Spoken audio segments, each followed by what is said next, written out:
In this video, we will review 10 classic and little-known Ecchi anime that have been somewhat overlooked over time. Each title was relevant in its day for its style of fan service, humor, or story, but today many viewers pass them by. Join us as we discover them.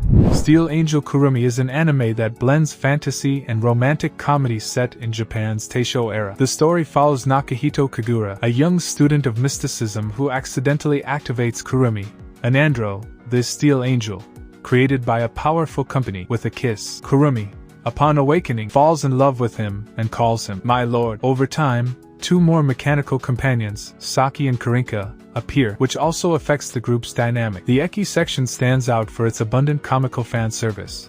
Numerous scenes focus on underwear and exposed breasts, with whimsical camera angles and double entendre. Its tone is light and friendly, with slapstick humor.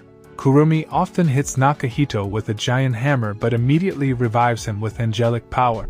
Video Girl AI is an OVA based on a manga by Masakazu Katsura. In it, the protagonist Yota Motuchi, a shy teenage student, falls in love with his friend Momi, who loves someone else. Depressed, he rents a movie from the mysterious video store, Gokuraku, and when he plays it, AI Amano appears, a virtual warrior girl called Video Girl destined to comfort him. Due to a malfunction in the VCR, AI is defective, her personality is rough, her body less voluptuous than expected, and against all odds, she develops real feelings for Yota. The main characters are Yota and AI, with Momi and other friends hovering around the story. The tone of Video Girl AI combines romantic comedy with mild Ecchi. AI often falls almost naked or in suggestive poses to Yota's embarrassment, creating comical situations of shame and jealousy. It is considered a classic for introducing an original concept in the 90s of a digital girl who comes out of the TV, mixing the emotional ups and downs of teenage romance with spicy humor, although it is not overly risque.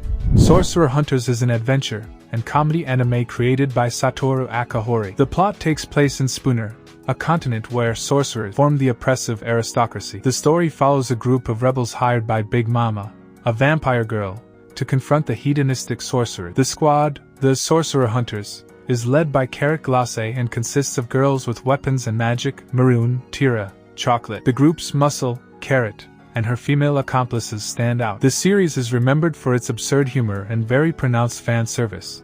Almost every episode is full of pop culture parodies, magical combat pyrotechnic, and comical scenes with revealing costumes and accidental nudity. For example, spells that make the characters' clothes fly off. The visual style alternates between caricature and exaggerated scenes, with chibi sequences and cheeky references. Thus, Sorcerer Hunter stands out within Ecchi for its mix of gonzo fantasy and irreverent humor, with headlines such as "Magic in Pieces," ridiculous character names, and fanservice situations that openly parody the genre. The OVA Agent Aika, stylized as AI Ka, is famous in Ecchi anime for its extreme fanservice shots. Set in a post-apocalyptic future after a major earthquake, Aika Sumeragi is a young salvager who dives into sunken cities in search of lost technology. Together with her partner Ryan and the rest of her team, including a mysterious, androgynous character, Aika must recover a valuable artifact called Rag while dealing with a villainous corporation, the Delmo Group, that plans to destroy civilization. Although the plot has science fiction elements, what is remarkable about the anime is its fan service. It focuses on the bodies of Aika and the other women with very suggestive poses, tight clothing, and above all, panchira, recurring shots of panties. The North American DVD even included a jiggling counter breast movement due to the exaggerated number of such scenes. In short, Agent Aika, 1997 to 1999, offers robot adventure and action, but its fame is due to its constant display of voluptuous bodies in tight situations. The Angel Exterminator trope in a miniskirt, sexy woman on a motorcycle. It's a forgotten must-see for anyone who wants to see pure Ecchi from the 90s, risky, cheeky, and technically well animated for its time. Those Who Hunt Elves, known in Spain as Los Cazadores de Elfos, is a fantasy comedy. After a plane crash, three friends, the strong Junpei, the teenage sniper Ritsuko, and the strategic actress Eri, and the elf sorceress Celsia find themselves trapped in a magical world. To return to Japan, they must gather 5 magical scrolls, but these are tattooed on the skin of various elves, so every time they find one, they force her to undress in search of the text. That's the key to its Ecchi nature. Almost every episode revolves around ridiculous chases where the elves, who always wear sexy costumes, react with embarrassment at being comically naked. The main characters are Junpei, obsessed with curry and protective of his friends. Ritsuko, artillery lover, drives a tank. And Eri, 24-year-old actress who uses absurd tactics. Those Who Hunt Elves stands out for combining light adventure with sexual humor, jokes about nudity, confusion, and libido, topped off with absurd plots such as a Japanese tank lost in elven forest. It was one of the pioneers in making Ecchi a source of continuous comedy rather than erotic tension. Burn Up Excess is a comedic action series about special police officers. It follows Ryo Kinozono, a voluptuous agent from Team Warrior, and her elite team, Green Sniper Maya Jingu, genius hacker Lilika Ibet, and eccentric inventor Nanvil Candlestick, among others. Together they fight criminals and rescue people wearing skin-tight suits and bizarre weapons. The plot of each episode is lighthearted, from chasing thieves to exotic villains, but the real focus is on humor and fan service. The series describes itself as a tongue-in-cheek look at a police unit with large amounts of fan service. It's literal. Every scene emphasizes Ryo's body and that of her teammates, with bosses going wild over panty shots and bare breasts. So much so that the DVD included a jiggle counter to count the bus movement. Its style stands out for its blatant treatment of sexuality in the midst of the action.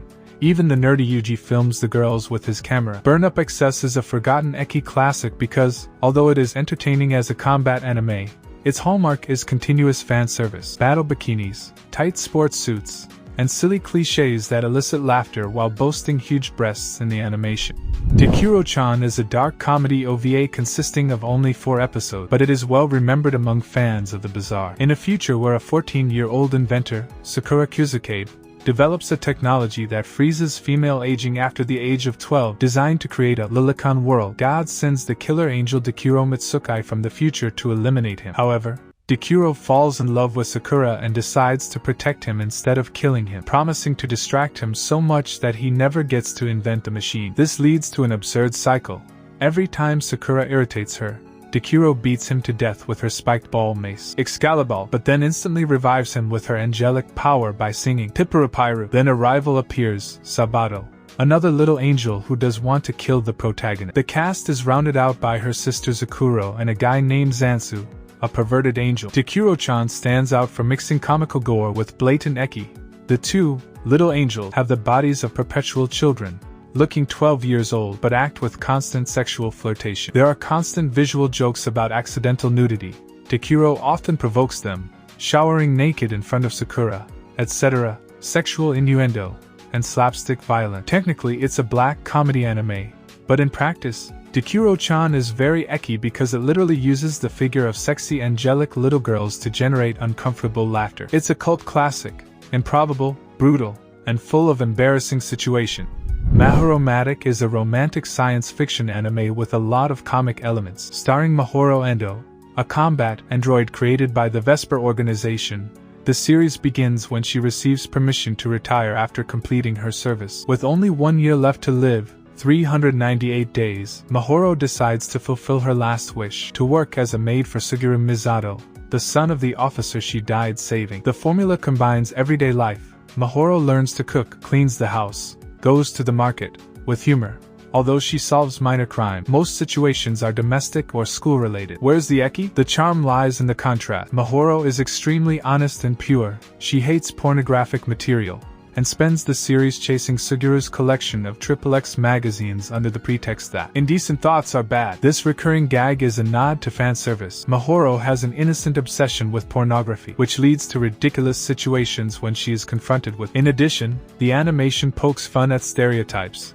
Mahoro herself considers herself to have small breasts, and frequently asks Vesper to increase her bust size, and even competes in size with Suguru's teacher. In this way, Mahoromatic stands out for its light ecchi. There is no explicit nudity, but there are plenty of jokes about breasts and an android in a very suggestive maid uniform. The result is an endearing anime, typical of the Gainax school, where the mixture of romance, mild action, and moderate sexual humor make it a classic cult title.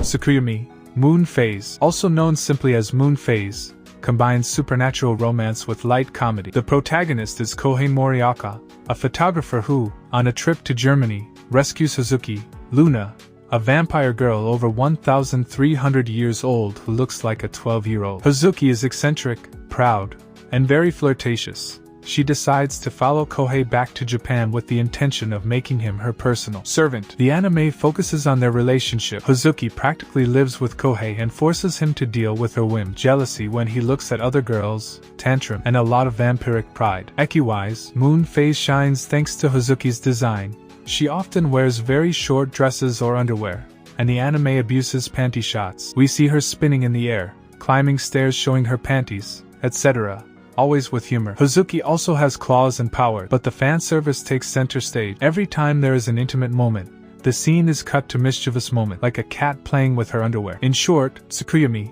Moon Phase 2004, is a fun vampire romance where the Ecchi stands out because of Hazuki, a childish vampire who acts in a sexually daring and comical way. Although it is relatively well known among otakus, many casual viewers have not seen it, and its mix of adventure and fan service makes it a forgotten classic of the genre. This series, translated into Spanish as Ellas son mis patrones or They Are My Noble Masters, is a light-hearted Ecchi harem comedy. It tells the story of Ren Yusuji and his older sister Mihato, who run away from home and look for work. They end up as new servants in the Kwanji family mansion, where three wealthy young sisters live: Shinra, Miyu, and Yum. Ren becomes Shinra's personal butler, who is flirtatious and loves to tease him, while his sister serves the other two. Much of the comedy arises from the confusion in the house. Shinra wears a short uniform and gets upset if Ren sees her stockings. There are many comical scares involving partial nudity. Miyu is serious and distant, and Yum is a shy gamer. The series stands out for its homemade, Ecchi situations. For example, Shinra tempts Ren with continuous accidental nudity while he carries water or cleans the floor, or there are comical scenes with high boots, stickers, and innocent erotic games. In terms of style, the animation is simple but colorful, with humor that is not risque but playful. Kimi Jie Aruji Deshitsuji Jie Orda, 2008, was not very popular outside Japan, but it is notable within classic Ecchi because it brings together all the tropes of the domestic harem: butlers, maids, and capricious mistresses in a manga mansion setting. Thus, it provides many laughs and several light fan service moments, playful dialogue, suggestive poses in the house, without falling into vulgarity. It is ideal for those looking for forgotten gentle Ecchi. It mixes teenage romance, service situation, and romantic humor from the Kwanji sisters.